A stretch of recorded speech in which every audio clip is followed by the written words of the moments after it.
Ok, chắcយើងចាប់ផ្ដើមលំហាត់មួយទៀតគឺជាលំហាត់ទី9នៅក្នុងសៀវភៅវិញគឺខ្ញុំចង់គូ Spurgeon មួយនេះអញ្ចឹងរូបមួយនេះគឺវាផ្ដល់ឲ្យយើងនៅ view ចំនួន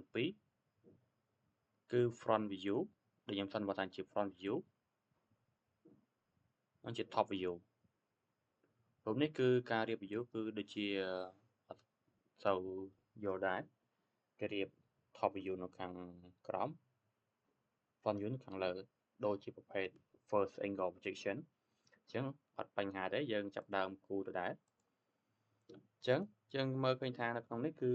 ចាប់ដើមដោយរង្វង់ដដែលខាងក្រៅគឺអង្កត់ចិត្ត90ខាងក្នុង50ប៉ុន្តែរង្វង់នេះគឺមានចំនួន3ថែមជាមួយនឹងរង្វង់78មួយទៀតអញ្ចឹងទាំងអស់មាន50 78 90 50 78និង90អូខេឥឡូវខ្ញុំដាក់ dimension ជៀសវាងវាប្រែប្រួលនៅពេលខ្ញុំ modify កន្លែងណាមួយអញ្ចឹងការដាក់ dimension នេះគឺវាមានសារៈសំខាន់មែនទែនក្នុងការបង្ការរូបរបស់យើងមកវាប្រែប្រួលអញ្ចឹងកន្លែងនេះគឺយើងមើលធ្មេញរបស់វាមួយគឺវាមានប្រវែងឬក៏កម្រាស់ធ្មេញគឺ10មីលីម៉ែត្រអញ្ចឹងនឹងចាប់ផ្ដើមដោយចតុកោណកែងអញ្ចឹងចតុកោណកែងនេះគឺខ្ញុំប្រើបែបជា rectangle by center ចាប់ផ្ដើមចេញពីកណ្ដាលនៃ origin របស់យើងអូសវាមកស្ដាំតិចតិចមករហូតដល់ប្រវែងនេះអញ្ចឹងខ្ញុំសាកប្រវែងនេះសិន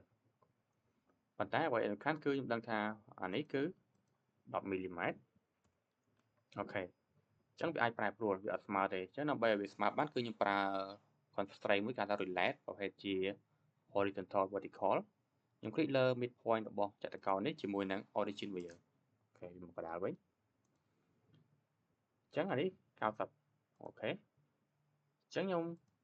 ប្រើ smart dimension អូសពីនេះមកដល់នេះ90គឺចាត់ចែងពី2គឺ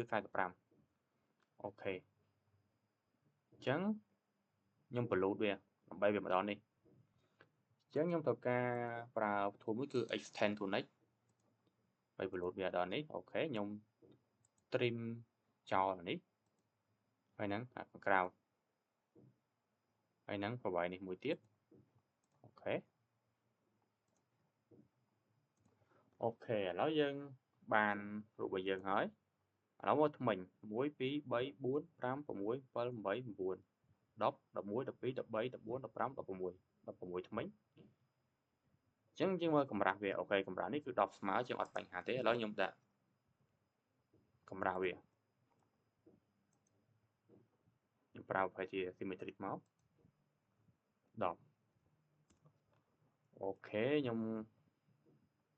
បាត់អានេះបាត់ sketch អញ្ចឹងខ្ញុំប្រើ option មួយគឺគេហៅថា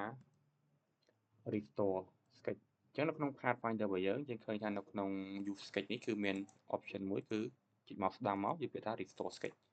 អញ្ចឹង sketch នេះគឺបានមកដើមវិញឥឡូវខ្ញុំ extrude វាអូខេប្រភេទ operation គឺ add 10អូខេឥឡូវខ្ញុំត្រូវការធ្មេញចំនួន16អញ្ចឹងខ្ញុំប្រើ pattern ខ្ញុំបិទ PMI ចោលសិន pattern គឺនៅខាងលើនេះគឺវាអត់មានឲ្យយើង click ទេយើងត្រូវការ click លើ sketch ដែលយើងឬក៏ feature ដែលយើងត្រូវការ pattern សិន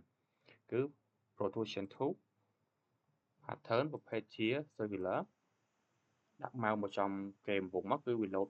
សញ្ញាព្រួយនេះគឺចំកណ្ដាលកប់ចិត្តចំនួន16អូខេឥឡូវនេះគឺ done រូបហាត់វិញគឺប៉ុណ្្នឹងឯងបើសិនជាចង់ដាក់ពណ៌ចូលក្នុង view tab hard painter ប្រភេទឧទាហរណ៍ខ្ញុំដាក់ប្រភេទជា silver អូខេខ្ញុំប្រើ body អូខេអញ្ចឹងហាត់យើងគឺ done thank you